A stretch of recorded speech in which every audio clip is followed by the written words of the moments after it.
오늘은 사사기 역설 네 번째 시간으로 우리 지난주 기드온까지 함께 살펴보았고, 오늘은 돌라, 야일 그리고 입다까지 세 명의 선지자를 중심으로 해서 하나님을 잊어가고 있는 선지자들의 모습에 대해서 함께 살펴보도록 하겠습니다.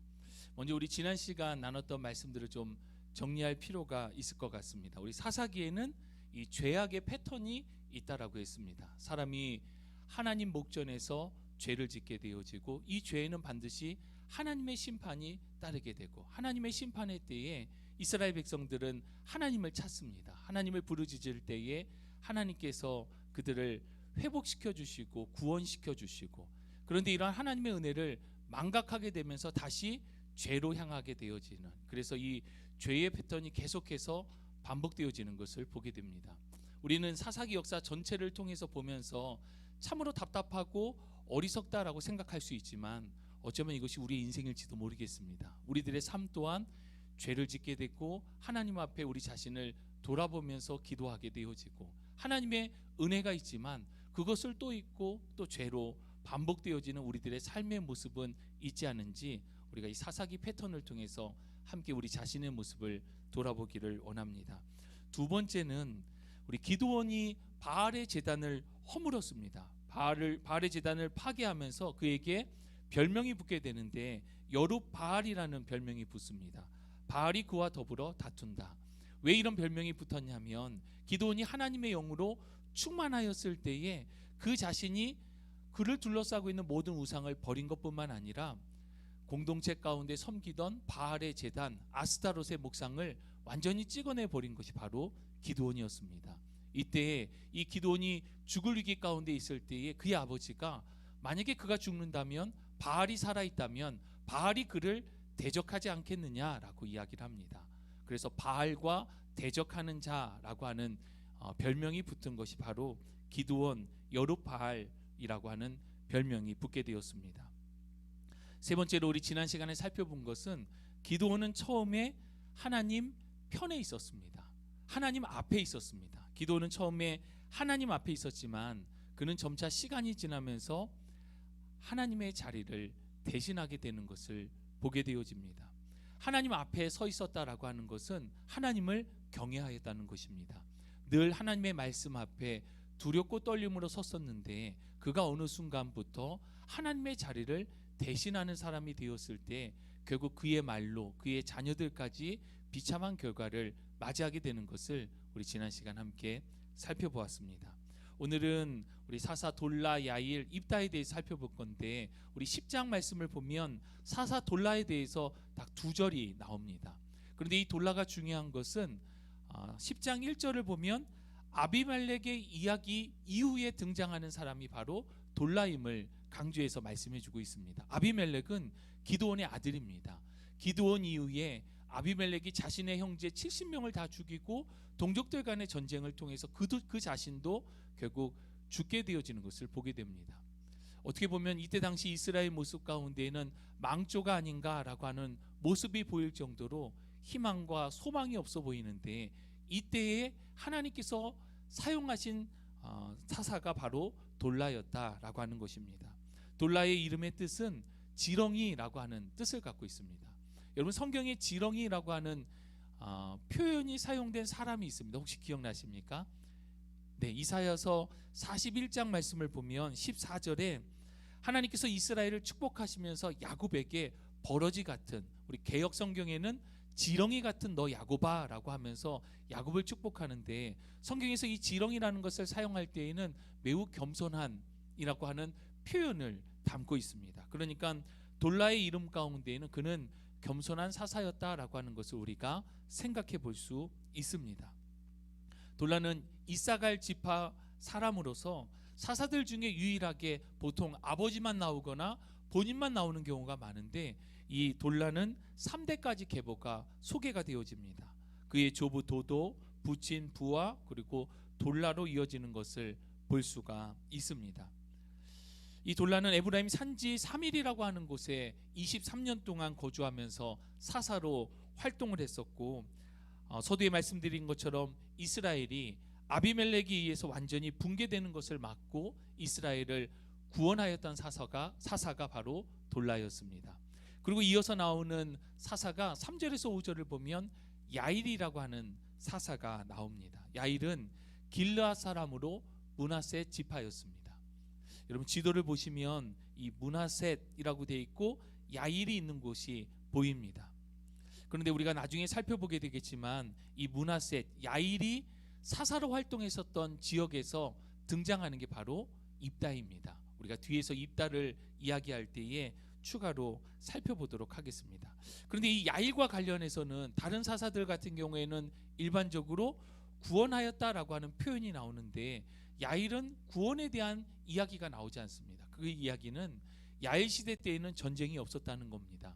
외부로서의 침입이 없었고 평안한 시대였다라는 것을 우리가 알 수가 있고, 특별히 성경에 보면 30명의 아들이 그에게 있었고 그 30명의 아들은 나귀를 타고 다녔다라고 표현을 하고 있습니다. 이때 당시에 나귀를 타고 다녔다라고 하는 것은 지금으로 이야기하면 고급 승용차를 이야기합니다. 그러니까 매우 부한 가정이었고 30개의 성읍이 있었고 30명의 아들이 있었고 30명의 아들은 다 나귀를 타고 다녔다라고 하는 것은 이 길르앗 지역에서 이들은 굉장히 부하게 살았고 각각의 성읍의 방백들로서 살아갔다라고 하는 것을, 그의 자녀들의 모습을 그대로 보여주고 있습니다. 안타까운 것은 이 사사 야일이 죽고 나서 이 길르앗 지역에서 전쟁이 일어나게 될 때에 이 길르앗을 대표해서 싸울 만한 장수가 일어나지 않는다는 것입니다. 그런데 이 지역에 30개의 성읍을 사사 야일의 아들들이 방백으로서 맡고 있었는데도 불구하고 결국 이들 가운데 그 어느 누구도 나가 싸울 만한 장수가 없었다라고 하는 것을 우리가 볼 수가 있습니다. 그럼 우리 사사 입다에 대해서 우리가 함께 살펴보기를 원하는데, 우리 사사기 10장 6절 말씀을 보면 이때 당시의 상황에 대해서 나옵니다. 이스라엘 백성들이 범죄하였는데 우리가 이전에 살펴보았던 범죄하고는 조금 다릅니다. 매우 구체적이고 7종 세트로 나옵니다. 우리 6절 말씀을 다시 한 번 더 함께 읽어보도록 하겠습니다. 이스라엘 자손이 다시 여호와의 목전에 악을 행하여 바알들과 아스다롯과 아람의 신들과 시돈의 신들과 모압의 신들과 암몬 자손의 신들과 블레셋 사람들의 신들을 섬기고 여호와를 버리고 그를 섬기지 아니하므로. 이전에 보면 혼합신앙이 문제였습니다. 하나님도 섬기고 이방 우상도 섬기는 것이 문제였는데 오늘 10장 6절 말씀을 보면은 하나님을 섬기지 않았다, 하나님을 완전히 버렸다라고 표현하고 있습니다. 이들이 하나님을 섬기지 않고 하나님을 버린 것으로 끝난 것이 아니라 7명의 우상, 각 7개 지역의 우상들을 복수로 다 표현하고 있는데, 이스라엘 중심으로 해서 주변에 있었던 나라들의 모든 우상들을 그들이 가지고 와서 섬겼다라고 하는 것을 10장 6절에 표현해주고 있습니다. 그만큼 온 나라 안에 우상이 가득했었다라고 하는 것입니다. 하나님의 진노와 심판이 따르는데 하나님께서는 밑에 지방에 있었던 블레셋을 통해서 이스라엘을 괴롭게 하셨고, 요단강 우편에 있는 암몬을 통해서 또 이스라엘을 괴롭게 하셨는데 무려 18년 동안 이런 이방 나라의 압제에 시달리도록 하셨습니다. 지도를 보시면 위에가 갈릴리고 밑에 있는 곳이 사해입니다. 이 갈릴리와 사해를 연결해주는 길게 돼 있는 물선이 바로 요단강입니다. 이 요단강을 중심으로 요단강 동편이라고 하면 바로 오른쪽 므낫세 지파 예후, 갓, 루벤 있는 지역을 요단 동편이다라고 이야기를 합니다. 이 요단 동편에 있었던 암몬에 의해서 이스라엘이 얼마나 큰 고통을 당했는지 학대가 심해져서 그들이 공고함 가운데 있었다라고 이야기를 합니다. 그런데 신기한 것은 이전에 이들이 범죄하였을 때 하나님을 찾았습니다. 하나님을 향해서 부르짖었습니다. 하나님 도와주세요 라고 했는데 오늘 이스라엘 백성들은 어떻게 부르짖느냐 하면 그냥 하나님만 찾은 것이 아니라 하나님을 버리고 우상을 섬겼던 것에 대해서 그들이 자백하며 자신들의 죄를 하나님 앞에 고백하는 모습을 볼 수가 있습니다. 이렇게 저들이 죄를 자백할 때에 하나님께서 이들 가운데 뭐라 말씀하시냐면, 내가 이전에도 계속해서 너희들을 구원하여 주었는데 너희들은 어찌하여 계속해서 죄를 향하여 우상을 향하여 계속해서 달려가느냐라고 말씀합니다. 이스라엘 백성들이 하나님 그래도 도와주세요라고 할 때에 하나님께서 뭐라고 말씀하시냐면 너희들이 의지하고 섬기던 그 우상에게 가서 도와달라라고 이야기해라고 하나님께서 말씀하십니다. 이때 이스라엘 백성들이 조금 놀라운 것은 하나님을 향하여서 부르짖을 때에 하나님께서 저들의 기도 가운데 바로 응답하여 주시지 않을 때에 저들이 섬기던 모든 우상들을 다 버리고 하나님을 섬기겠습니다라고 회개하며 돌이키는 모습을 우리가 본문에서 찾아볼 수가 있습니다. 이때 하나님의 마음이 어떠했는가라고 했을 때에 성경은 하나님 마음에 근심이 있었다라고 말씀합니다. 또다시 배반할 것을 알면서도 이 이스라엘 백성들을 구원해 주시면 다시 이들이 하나님을 부인하고 우상을 향하여 달려나아갈 것을 하나님이 알고 있음에도 불구하고 그들이 공고함, 그들이 겪고 있는 어려움들에 대한 하나님의 안타까운 마음, 그들을 향한 하나님의 사랑이 결국에는 하나님의 범민을 불러왔고 그들을 구원하여 주시는 모습을 우리가 말씀을 통해서 확인할 수가 있습니다. 하나님께서는 사사 입다를 통하여서 이스라엘 백성들을 구원하셨습니다. 10장 17절 이하의 말씀을 보면 이 암몬 족속이 길르앗이라고 하는 곳에 진을 칩니다. 암몬 족속이 길르앗에 진을 칩니다. 그리고 이스라엘 백성들이 이에 대항하기 위해서 미스바에 모여서 진을 치는데 성경에 보면 미스바라고 하는 지명이 굉장히 많이 나옵니다. 그런데 오늘 본문에 나오는 미스바는 요단 동편에 있는 길르앗 지역에 있는 미스바다라고 하는 지도를 참고를 하시면 좋을 것 같습니다. 여러분 일반적으로 이스라엘 안에서 전쟁이 나면 한 지파가 공격을 받으면 이 지파를 돕기 위해서 형제 지파들이 함께 모여서 같이 싸웠습니다. 그런데 각 지파가 어려움 가운데 있었을 때에 이들 가운데 나가 싸울 만한 대장이 없는 것입니다. 그 지형을 잘 알고 이 싸움을 이끌 군대 장관이 있어야 되는데 이 지파 가운데에는 군대 장관이 없었다라고 하는 것입니다. 그래서 이 가치파 사람들 가운데 이러한 군대 장관이 없자 장로들, 방백들이 함께 모여서 누구를 군대 장관으로 세울 것인가 고민을 하다가 결국에 찾아간 사람이 바로 입다입니다. 그래서 성경에 보니까 이 입다가 어떤 사람이냐 11장 1절 이하의 말씀을 보면 이 입다는 기생을 통해서 길르앗이 낳았던 아들입니다. 그러니까 다른 형제들은 그의 아내 또는 첩을 통하여서 낳았던 아들인데 이 입다는 밖에서 기생을 통해서 낳아왔던 아들이었던 것입니다. 그러다 보니까 그 집안에서 그는 차별을 받았고 그에게 돌아갈 상속도 없었습니다. 그래서 결국에는 쫓겨나게 됐고 이 입다가 집에서 쫓겨나서 갔던 곳이 바로 돛땅이라고 하는 곳입니다. 지도에 보시면 이 암몬과 가까운 곳에 위치한 곳이 바로 돛이라고 하는 곳인데 이 돛땅의 말의 의미는 좋은 땅이다라고 하는 의미를 가지고 있습니다.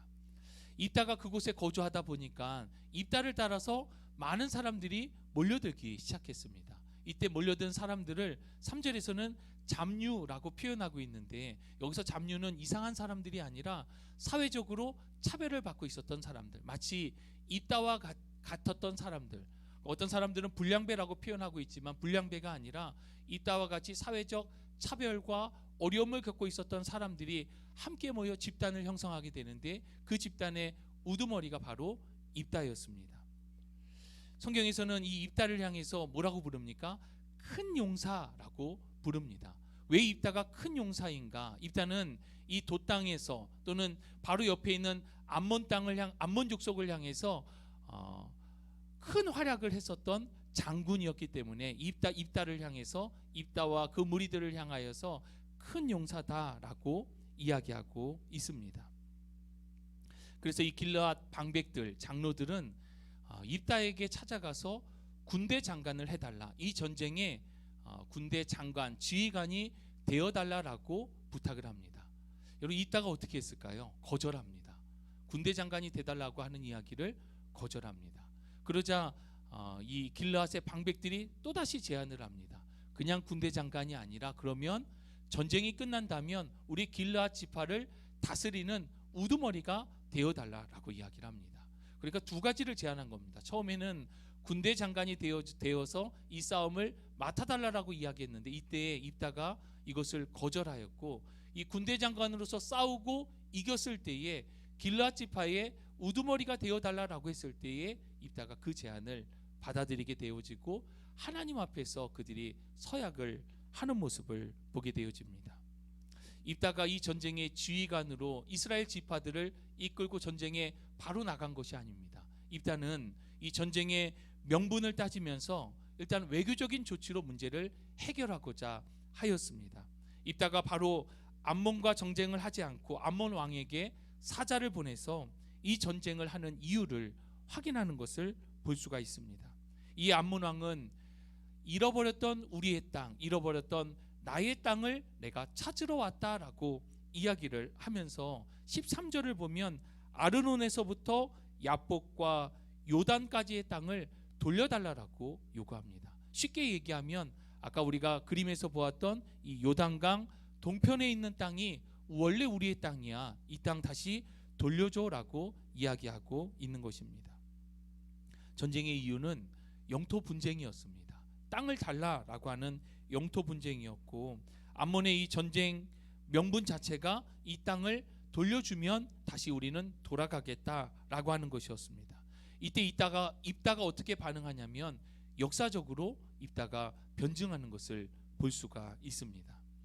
여러분, 입다는 이에 대해서 역사적으로 아래와 같이 변증을 하는데, 출애굽과 가나안 정복의 역사에 대해서 입다가 정확하게 알고 있는 것을 우리가 볼 수가 있습니다. 요단 동편은 원래 암몬 땅이 아니라 아모리 족속의 땅이었고, 아모리 왕 시온으로부터 그 땅을 우리가 뺏었었다라고 입다가 300년 전의 이야기를 이야기하고 있습니다. 요단 동편은 그리고 하나님께서 우리들 가운데에 약속하신 땅이기에 우리는 그 땅을 점령하였다. 너희도 마찬가지로 너희의 신이 점령하라고 주었다라고 한다면 순종하지 않겠느냐라고 이야기하면서 그 땅은 하나님께서 우리들 가운데 주신 땅이다라고 이야기합니다. 그리고 만일 그 땅이 너희들의 땅이라고 한다면 당시에 너희들의 왕 발락이 그 땅이 자기의 것이다라고 주장했어야 되는데 그런 주장이 전혀 없었다라고 이야기하면서 300년이 지난 과거의 일을 이야기하면서 그 땅을 우리 땅이니까 돌려줘라고 이야기하는 것은 맞지 않다라고 역사적 사실을 가지고 논리적으로 이야기하고 있는 입다의 모습을 볼 수가 있습니다. 저는 성경 본문을 읽으면서 입다가 굉장히 논리적인 사람이고 말에도 능한 사람이구나라고 하는 것을 그가 변증하고 있는 모습을 통해서 볼 수가 있습니다. 이 전쟁에 있어서 핵심은 하나님께서 약속하신 전쟁이면 승리한다는 것입니다. 하나님께서 이 입다에게 하나님의 영으로 임하여 주셨습니다. 우리 11장 29절 말씀을 보면 여호와의 영이 입다에게 임하시고 입다가 그리고 나서 이 암몬 진을 치고 있는 길르앗으로 이동합니다. 전쟁을 위해서 암몬이 진을 치고 있는 길르앗으로 이동하는데 오늘 성경을 보니까 그냥 직진으로 이동한 것이 아니라 길르앗과 므낫세 미스베를 지나서 나아갔다라고 되어져 있습니다. 아마도 그는 그 땅을 지나면서 자신의 병사들을 모집하여서 그 지역의 병력을 충원하여 전쟁에 나갔던 것으로 보입니다. 또 그렇게 전장으로 이동하던 입다가 하나님의 영이 함께 계시고 그렇다면 승리할 것이 확신함에도 불구하고 그가 하나님 앞에 조건을 겁니다. 하나님, 이 전쟁에서 만약에 승리케 하신다면 내가 하나님을 위해서 멋진 선물을 하겠습니다. 그가 이야기했던 하나님께 드리겠다라고 약속했던 선물은 뭐냐면 본인이 전쟁에서 이기고 돌아올 때에 자신을 첫 번째로 맞는 사람, 그 사람을 하나님 앞에 인신제사로 번제로 드리겠다라고 하는 그릇된 소원이었습니다. 전장으로 이동하면서 하나님께 인신제사의 소원을 입다가 하였습니다. 결국 전쟁에서 크게 승리하게 되어지고 암몬으로부터 항복을 받아내고 입다가 자신의 집으로 다시 돌아오게 되어집니다. 사사기 11장 34절에서 40절까지 말씀을 보면 입다의 무지한 소원에 따라서 비극적인 결과가 이어지는 것을 볼 수가 있습니다. 무지한 소원과 결국 무지한 서원은 결국 하나뿐인 딸을 번제물로 드리게 되어지게 되었는데, 입다가 전쟁에서 승리하고 돌아올 때에 그의 딸이 소고를 들고 춤을 추며 전쟁에서 승리한 아버지를 맞이합니다. 그때 입다가 자신을 위해서 애통합니다. 무슨 얘기냐면, 자신의 딸이 곧 죽게 되었다면 그 마음 가운데, 딸아 너무나도 슬프다, 내가 너를 잃게 되었구나, 너무나도 미안하구나 라고 하는 것이 일반적인 반응일 텐데, 입다는 뭐라고 이야기하냐면 내가 너로 인해서 슬프다라고 이야기를 합니다. 딸이 죽게 되어진 것에 대해서 딸에게 집중하는 것이 아니라 왜 내 마음을 괴롭게 하느냐, 내가 너로 인해서 슬프다라고 이야기하고 있는 자기중심적인 모습의 입다를 볼 수가 있습니다. 결국 이 모든 일에 대해서 딸에게 왜 이렇게 되었는지에 대해서 이야기를 해주고, 서원한 대로 해야 하는 것이 나의 역할이다라고 딸에게 이야기를 합니다. 아버지의 서원을 입다의 딸은 받아들이게 되어지는데, 입다의 딸은 입다와 다른 태도로 아버지의 입장을 헤아리면서 그렇게 될 것이다, 그것을 받아들이겠다라고 이야기하면서 마지막 한 가지 청을 하게 되어집니다. 2달만 시간을 주시면 처녀 친구들과 함께 산에 올라가서 2달 동안 애곡을 하다가 내려와서 아버지의 뜻대로, 아버지가 하나님에게 서원한 그대로 번제물이 되겠습니다 라고 이야기를 하고, 그렇게 2달 후에 입다의 딸은 죽게 되어집니다. 입다의 딸이 죽고 난 다음에 매년 이 시기가 되면 성경에 보니까 그 지역의 처녀들이 입다의 죽음을 슬퍼하면서 매년 4일 동안 슬퍼 통곡하였다, 애곡하는 소리가 들렸다라고 이야기하고 있습니다. 아마도 입다는 매년 이 소리를 4일 동안 들어야 했을 것입니다. 여기서 먼저 하나님은 과연 인신 제사를 원하시는가에 대해서 우리가 함께 생각해 볼 필요가 있습니다. 앞서 이스라엘의 범죄를 지적하는 10장 6절을 보면 주변에 온갖 우상들이 소개되고 있습니다. 이 가운데 이스라엘을 쳐들어온 암몬 족속이 섬기던 신이 바로 몰렉과 몰록입니다. 당시 암몬은 몰렉을 위한 인신 제사, 인신 공양을 했었습니다. 레위기 18장 21절 말씀 우리 함께 한 목소리로 읽어보겠습니다. 너는 결단코 자녀를 몰렉에게 주어 불로 통과하게 하므로 내 하나님의 이름을 욕되게 하지 말라. 나는 여호와이니라.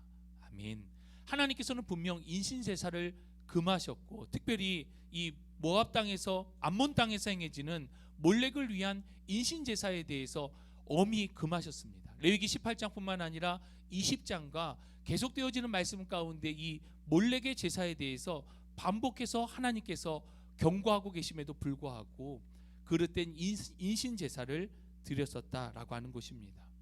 아마도 입다가 이러한 인신 제사를 드리게 된 것은 입다가 살던 곳이 이 암몬 땅과 가까운 곳에서 살았기 때문에 영향을 받았고, 10장 6절에서 밝히고 있듯이 이미 이스라엘 땅 가운데 이 이방신들을 섬기는 제사들이 만연하였기 때문일 것입니다. 아마도 입다가 하나님 앞에 이러한 서원을 한 것은 자신이 할 수 있는, 하나님께 드릴 수 있는 최상의 선물이다라고 생각했던 것 같습니다. 그런데 그는 하나님 앞에 최상의 선물이라 생각했을지 몰라도 하나님의 말씀, 하나님의 뜻이 무엇인지를 잘 알지 못했기 때문에 이러한 서원을 하게 되어지고 이러한 비참한 결과를 받아들이게 되는 것을 보게 되어집니다. 서원과 관련해서 우리가 유의해야 할 점들이 있는데, 서원은 하나님께 드리는 약속입니다. 하나님께서 우리들 가운데 약속의 말씀을 주셨고, 우리들은 하나님께 하나님 이렇게 하겠습니다라고 약속한 것을 서원이라고 하는데, 성경은 서원에 대해서 신중하게 해야 함을 말씀해 주고 있습니다. 전도서 5장 5절 말씀을 보면 서원하고 갚지 아니하는 것보다 서원하지 않은 것이 나으니 내 입으로 내 육체를 범죄케 하지 말라라고 말씀하고 있습니다. 하나님께 약속을 한다는 건 좋습니다. 그것이 나쁜 것은 아니지만 지킬 수 있는 것을 약속해야 한다라고 하는 것입니다. 또 입다가 하나님 앞에 서원하는 과정을 보면 조건을 걸었습니다. 하나님, 승리케 해주신다면 제가 이렇게 하겠습니다라고 조건을 걸어서 하나님 앞에 서원을 하고 있는데, 그것은 결코 바람직한 태도가 아닙니다. 입다는 하나님의 영으로 충만하였지만 그 마음 가운데 승리에 대한 확신, 믿음이 없었습니다. 그렇기 때문에 이 전쟁에서 하나님께 조건을 내걸고 하나님 이 조건대로 해주시면 저도 이렇게 하겠습니다라고 이야기하고 있는 것입니다. 마지막으로 이 서원과 관련해서 서원을 하였다라고 한다면 반드시 이 서원을 갚아야 합니다. 시편 15편 4절 말씀을 보면 그 눈은 망령된 자를 멸시하며 여호와를 두려워하는 자를 존대하며 그 마음에 서원한 것은 해로울지라도 변치 아니하며. 우리가 하나님께 꼭 맹세하며 서원할 필요는 없지만 만일 우리가 하나님께 약속한 것, 하나님이 이렇게 하겠습니다라고 서원한 것이 있다면 그것은 반드시 그대로 해야 함에 대해서 말씀해 주고 있습니다. 한 가지 안타까운 것은 저는 오늘 본문을 읽으면서 이런 생각을 해보았습니다. 입다가 서원한 것은 분명 잘못한 것입니다. 그렇다라고 한다면 당시의 레위인 제사장들에게 나가서 본인이 하나님 앞에 이런 잘못된 서원 범죄를 하였다, 하나님께 어떻게 하면 좋을지 좀 물어달라라고 주의 종 제사장 레위인들을 찾아가서 하나님의 뜻을 물었다면 하나님께서 어떻게 말씀하셨을까 하는 아쉬운 생각들을 하게 되어집니다.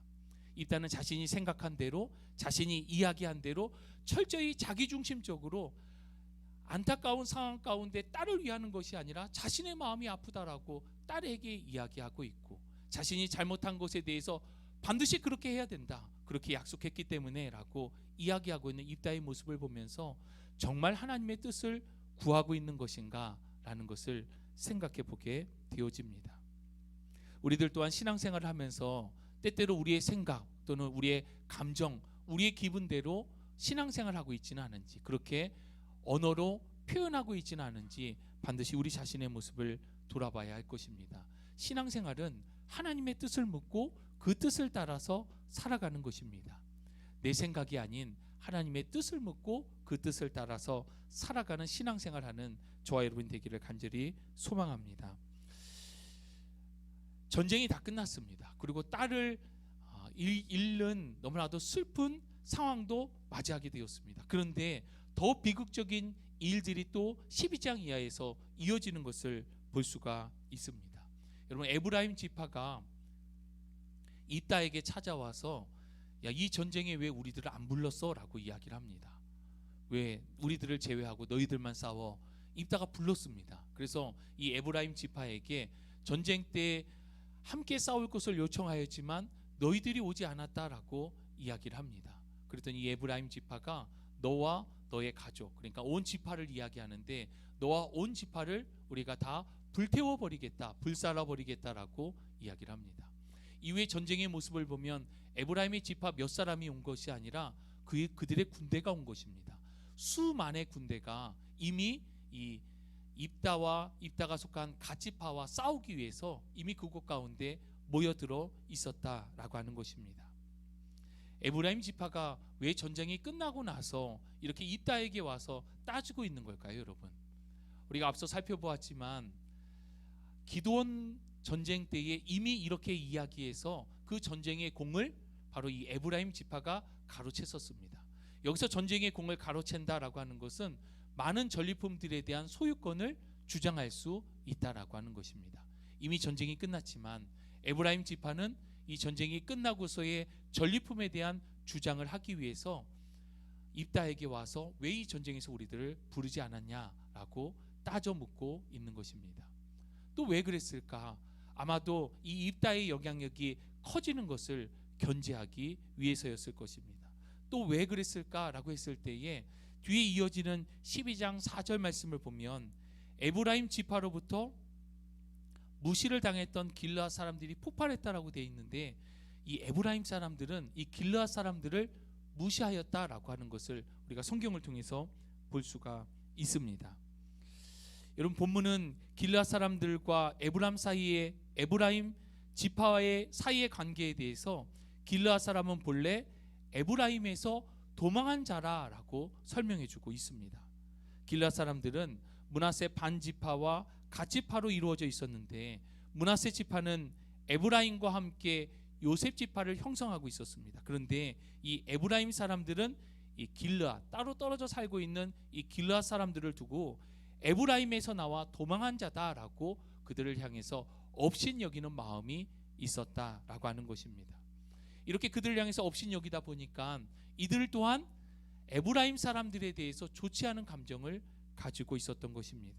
이러한 깊은 감정의 골이 결국에 폭발하게 되어지고 전쟁에서 에브라임 42,000명의 사람들이 죽게 되어지는 것을 보게 되어집니다. 어떻게 이들이 죽게 되어지는가 보니까 발음으로 그들을 구별해서 죽게 되어지는데, 여러분 쉽볼레라고 하는 발음을 하게 되면 이 사람들은 에브라임 사람들이 아니고, 에브라임 사람들은 이 십볼레를 발음할 때에 십볼렛이라고 발음이 됐었다라고 합니다. 그러니까 지금은 그런 경우가 좀 덜하지만 과거에 사투리를 많이 쓸 때에 우리 경상도에 계신 분들이 쌀 이게 발음이 잘 안 되고 살 뭐 이렇게 되는 것처럼 이때 당시에도 지역별로 이런 방언적인 특성이 있었기 때문에, 여러분 우리 아까 지도에서 보았지만 요단강 동편에서 전쟁이 일어났기 때문에 이들이 다시 에브라임으로 돌아가기 위해선 요단강을 건너서 돌아가야 됩니다. 그러니까 이 입다가 이 요단강을 건너는 곳에 나루터에 다 군대를 다 배치하고 그들을 건너가려고 하는 사람들의 발음을 다 확인해서 쉽볼레 발음이 되지 않으면 그 자리에서 다 죽였는데, 이 전쟁을 통해서 에브라임 지파 사람이 무려 42,000명이나 죽게 되어졌던 것입니다. 입다는 사사가 된 지 6년이 지났을 때에 죽게 되어집니다. 이제 입다는 외세 암몬의 침입을 막았습니다. 그리고 에브라임의 시비도 완전하게 잠재웠지만 그는 결국 6년 만에 죽어서 장사가 되고 맙니다. 저는 여러 사사들의 모습, 이때 이어서 우리 삼손도 살펴볼 거고 다른 사사들도 살펴보게 되겠지만, 이 입다는 정말 비참한 삶을 살아간 사람이 아닌가라는 생각을 하게 되어집니다. 왜냐하면 태어날 때부터 그는 차별이 익숙했던 사람입니다. 집 안에서도 기생의 아들이기 때문에 차별을 받았고 잡류로 통하는 사람들과 어울릴 수밖에 없었고, 그런데 이 전쟁에서 뭔가 잘 풀려가고 잘 되나 싶었는데 결국 그가 잘못한 서원으로 인하여서 성경이 계속해서 강조하고 있는 무남동녀 하나밖에 없는 딸을 그 입술의 잘못을 통하여서 서원을 통하여서 결국에는 그 딸을 번제물로 바치게 되어지는, 그리고 결국엔 이 딸은 6년 뒤에 죽게 되어지는 결과를 맞이하게 되기 때문입니다. 또한 입다의 삶 가운데 그가 원하지는 않았겠지만 결국에는 동족 상잔의 비극 가운데 리더로서 이 에브라임 지파 4만 명이 넘는 사람들을 죽이는 역할을 하게 됐던 사람이 바로 입다였습니다. 그렇게 이스라엘 공동체는 점점 더 분열로 치닫는 것을 보게 되어집니다. 입다에 대해서 우리가 함께 살펴보면서 앞선 시간에 살펴보았던 기드온과 갖는 공통점을 우리가 찾아볼 수가 있습니다. 먼저는 기드온과 입다 다 무명의 사람들이었습니다. 그런데 그렇게 겸손하게 시작했었던 사람들이 나중에는 굉장히 무서운 사람들로 바뀌게 되어지는 것을 우리가 볼 수 있습니다. 많은 사람들을 죽이고 그의 동족들 또한 죽이게 되어지는 모습을 볼 수 있는 것입니다. 두 번째, 기드온과 입다의 차이는 하나님의 영을 받아서 군대를 모았습니다. 그 스스로 어떤 전략을 가지고 싸운 것이 아니라 하나님의 영에 사로잡히게 되었을 때에 그는 전쟁을 할 수 있는 힘을 하나님께서 주셔서 군대를 모으게 되고 전쟁에서 승리하게 되어졌다라고 하는 것입니다. 이렇게 하나님의 영, 하나님의 능력을 경험하였음에도 불구하고 기드온과 입다 다 믿음은 부족했던 것 같습니다. 계속해서 이 전쟁을 나가기 전에 망설이는 모습을 볼 수가 있기 때문입니다. 기드온은 하나님 앞에 표적을 보여달라고 계속해서 구하고 있고, 입다는 하나님 앞에 인신제사라고 하는 서원을 통해서 하나님 승리를 꼭 하게 해주십시오라고 구하고 있기 때문입니다. 기드온과 입다 모두 다 적들을 상대로 크게 승리하게 되어지는데 이 모두는 하나님께서 주신 승리였습니다. 그리고 전쟁 후에 똑같이 에브라임 지파 사람들을 상대하는 모습을 볼 수가 있습니다. 그리고 이 전쟁으로 인하여서 결국에는 동족들 간에 싸우게 됩니다. 물론 기드온은 에브라임 지파와 싸운 것은 아니었습니다. 기드온은 숫곳과 부두엘 지역 성읍에 있는 사람들과 싸우고 다투고 그들을 죽였습니다. 그리고 입다는 이 에브라임 지파와 아예 전쟁을 벌이게 되면서 수많은 사람들을 죽이게 되어지는 결과를 맞이하게 되어집니다. 사사 입다를 통하여서 우리들이 받을 수 있는 교훈에 대해서 우리가 함께 세 가지를 살펴보기로 원합니다. 저는 10장 16절에 나오는 하나님께서 마음 가운데 근심하셨다라고 하는 이 표현을 하나님의 근심된 마음을 우리가 헤아릴 수 있으면 참 좋겠다라는 생각을 하게 되어집니다. 서두에 말씀드린 것처럼 이 죄의 패턴 가운데 허덕이는 이스라엘의 모습은 어쩌면 인생을 살아가고 있는 저와 여러분 우리들의 모습일 수 있습니다. 그렇게 하나님께서 용서해 주시고 하나님께서 은혜 베풀어 주셨음에도 불구하고 여전히 죄를 향해서 달려나갈 때에 하나님의 마음 가운데 근심이 있습니다. 이러한 공고함 가운데, 이러한 아픔 가운데 잘못된 길로 나아가고 있을 때 하나님께서 구원하여 주시고 은혜 베풀어 주시기를 원하시는데 또다시 죄를 향해서 나가는 모습들을 보면서 하나님의 마음 가운데 근심된 마음이 있었다라고 하는 것입니다. 결국에는 이 하나님의 사랑하심, 무조건적인 사랑하심에 대해서 우리의 마음 가운데 품고 그 하나님의 사랑 가운데 감사할 수 있는 저와 여러분이 되기를 간절히 소망합니다. 두 번째는 하나님의 말씀을 바로 알아야 합니다. 입다가 하나님 앞에 서원을 했습니다. 그런데 이 서원은 전혀 성경적이지 못한 하나님 앞에 서원이었습니다. 자기중심적인 서원이었습니다. 자기 믿음을 따라 서원한 것이었습니다. 환경과 상황 가운데 남들이 다 그렇게 하니까 그 모습을 따라서 했던 서원의 모습이었습니다. 여러분, 조건이 아니라 우리들은 하나님의 말씀 가운데 순종하는 신앙이 되어져야 할 것입니다. 하나님의 말씀이 무엇인지를 바로 알고 이 말씀 가운데 순종하는 신앙이 되어져야 한다는 것입니다. 행여나 우리들 또한 신앙생활을 하면서 하나님 앞에 어떤 조건의 기도를 하고 있지는 않은지 돌아보기 원합니다. 하나님, 이 문제 해결해 주시면 제가 이렇게 할게요. 그 기도가 꼭 잘못된 기도는 아니지만 그리 아니하실지라도 하나님께서 능히 행하실 수 있습니다. 그 문제 앞에 우리는 하나님의 뜻을 구하는 것이지 내 뜻대로 해주시면 제가 이렇게 하겠습니다라고 기도하는 기도는 바람직한 기도는 아니다라고 하는 것입니다. 우리들의 기도는 하나님께서 이루실, 하나님께서 행하실 뜻을 구하며 말씀 가운데 순종하는 기도가 되어질 수 있기를 주님의 이름으로 축복합니다. 마지막으로 세 번째는 입다와 입다의 딸이 만났을 때 이들의 대화를 보면 입다는 철저히 자기중심적이었습니다. 죽게 된 것은 입다의 딸입니다. 그런데 왜 너로 인하여서 내 마음을 아프게 하냐라고 이야기를 합니다. 여러분, 압살롬이 다윗을 배신하였습니다. 그때 압살롬이 죽었다는 이야기를 듣고 다윗이 어떻게 합니까? 슬퍼 울면서 차라리 내가 죽었으면 좋았을 것을 하고 고백하였던 것이 보통 아버지의 마음일 것입니다. 그런데 이 입다의 모습을 보면 자신의 딸과의 만남 가운데 딸이 죽게 되었는데도 철저히 자기중심적입니다. 너는 나를 힘들게 하는 자다. 어쩔 수 없다. 너는 이 서원을 따라서 죽어야 된다라고 이야기했던 사람이 바로 입다였습니다. 그런데 이 입다의 딸은 아버지께서 약속하신 것이니까 저는 그 약속을 따라서 그렇게 살겠습니다라고 고백하였던 게 바로 입다의 딸입니다. 우리들 또한 하나님의 마음을 알고 신앙생활하는 것이 중요합니다. 우리 첫 번째 이야기한 것처럼 하나님의 마음의 근심, 하나님의 사랑을 우리가 헤아리고 그 주님과 깊은 교제, 기도를 통하여 예배를 통하여 깊이 교제할 수 있습니다. 사람도 마찬가지일 겁니다. 옆에 있는 사람, 앞에 있는 사람에 대해서 우리가 이해한다면, 나와 다른 사람임을 인정한다면 그 사람과 충분히 더 좋은 소통을 할 수 있을 것입니다. 이게 바로 역지사지입니다. 상대방의 입장에서 생각하고 말하는 것. 이 역지사지를 통해서 우리들 가운데 온전한 소통됨이 있기를 간절히 소망합니다. 그렇게 하나님과 소통하고 우리의 이웃들과 소통하며 주 안에서 하나 되어지는 복된 삶을 살아가는 저와 여러분 우리 모두가 될 수 있기를 주님의 이름으로 축복합니다. 이 시간 우리 함께 기도할 때에 이 세 가지 교훈을 우리들의 마음 가운데 담았으면 좋겠습니다. 하나님 마음의 근심. 왜 하나님께서 근심하셔야 했습니까?